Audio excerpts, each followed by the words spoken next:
విశాఖపట్నంలోనే ఒక సభలో నా దీపము అన్న పాట ఆయన 1 hour వర్షిప్ చేస్తే దాదాపు సముద్రంలో మోకాలలో దాటి నడువులో వెళ్తున్న భార్య అప్పులు తట్టుకోలేక చచ్చిపోతుంది. ఆ జలముల్లో కనబడుతుందంట ఆ పాట. సుడిగాలిలోనైనా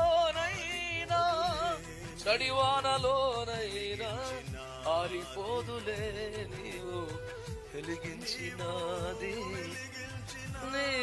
ఆడుతుంటే ఏంటి యేసు ప్రభువారు వెలిగిస్తే మారదా? ఎన్ని తుఫాన్లు వచ్చినా ఆడదా? సూసైడ్ చేసుకుంటే సముద్రంలోకి నడుము లోతుకి వెళ్ళిపోయిన ఆ తడిబట్టలతో వచ్చి ఆ మైకు శబ్దం వినబడుతున్న చోటకి ఎత్తుక్కుంటూ వచ్చి గ్రౌండ్ లోకి వస్తే యేసన్న గారు నిలబడి వర్షిప్ చేస్తున్నారు.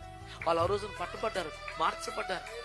రాజమండ్రి షెల్టన్ హోటల్స్ మేనేజర్ గా ఉండి ప్రతి చోటకెళ్ళి తన డబ్బులతో వెళ్ళని సాక్ష్యం చెప్పి వస్తూ ఉంటాడు.